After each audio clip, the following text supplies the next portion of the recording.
बिस्मिल्लाहिर्रहमानिर्रहीम। अस्सलाम वालेकुम। मैं उम्मीद करती हूँ आप सब लोग अल्लाह ताला की फजल करम से खैर खैरियत से होंगे। आज मैं आपके लिए एक न्यू बहुत ही इंटरेस्टिंग टॉपिक जो है वो लेकर आई हूँ। आपकी जो है वो डेली लाइफ में बहुत हेल्पफुल होगा। इसके लिए आपको मेरी वीडियो एंड तक मस्त देखनी है। आपने वर्ड हेयर जो है वो ज़रूर सुना होगा। कुछ लोग कहते हैं हेयर की प्लूरल होती है हेयर, कुछ लोग कहते हैं हेयर हेयर्स होता है। अब किसकी बात में कितनी सच्चाई है ये हम आज के लेक्चर में जो है वो देखेंगे। Today's question is, should we say hair और hairs, which one is correct? आप सबको मालूम है कि हमारे हेड पे जो बाल होते हैं इनको हम इंग्लिश में हेयर बोलते हैं। Hair is basically used as a countable and uncountable noun, यानी आप इनको गिन भी सकते हैं और आप नहीं भी गिन सकते। अगर आपसे कोई पूछता है, कोई क्वेश्चन करता है कि क्या हेयर होता है या हेयर्स होता है, तो आपने उसको बताना है कि वर्ड हेयर भी होता है हेयर्स भी होता है, बोथ आर करेक्ट। अभी आपको आपके स्क्रीन पर एक पिक्चर नज़र आ रही होगी। सपोज कर लेते हैं कि ये मेरी पिक्चर है, इसी से कुछ सेंटेंस बना लेते हैं। फॉर एग्जाम्पल मैं कहती हूँ मेरे बाल लंबे हैं, यानी मेरे बाल लंबे हैं, मैं तो उनको काउंट नहीं कर सकती, ये तो हो गया अनकाउंटेबल नाउन। ये अनकाउंटेबल नाउन की कैटेगरी में आ गया।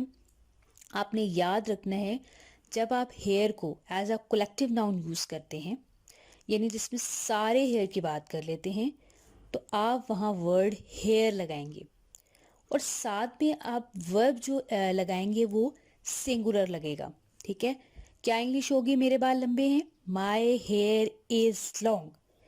मैं यहाँ पर अपने बालों को जो है वो काउंट नहीं कर सकती। ढेर सारे बाल हैं, मुझे नहीं पता कितने बाल हैं, मैं इनको काउंट नहीं कर सकती। तो मैं यहाँ पर हेयर वर्ड यूज़ करूँगी और साथ में सिंगुलर वर्ब यूज़ करूँगी। हेयर के साथ is, my hair is long. I think आपको ये क्लियर हो चुका होगा। But if you are talking about few hairs then it takes a plural form and needs a plural verb. अगर आप जो है वो चंद बालों की बात करें हों तो वहाँ पर आप हेयर्स वर्ड यूज़ करेंगे और आप प्लूरल वर्ब का यूज़ करेंगे। For example, I found 3 hairs in my coffee, यानी मुझे अपनी कॉफ़ी में 3 बाल मिले। 3 बालों को मैं काउंट कर सकती हूँ, तो यहाँ पर मैं हेयर्स वर्ब लगाऊंगी।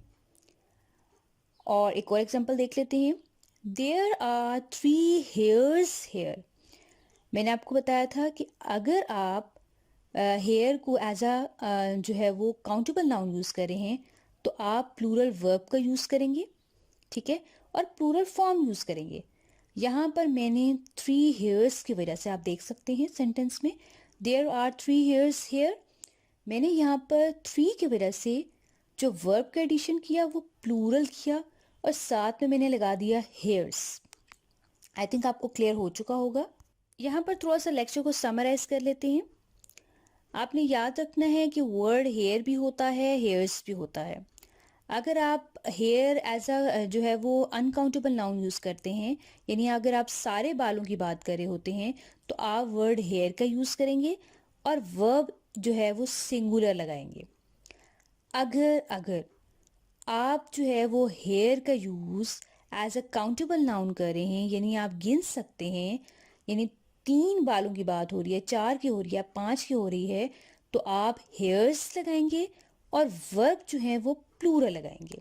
अगर आपको मेरी ये वीडियो पसंद आए तो लाइक कीजिएगा, अपने फ्रेंड्स के साथ शेयर करना मत भूलिएगा। Thanks for watching my video.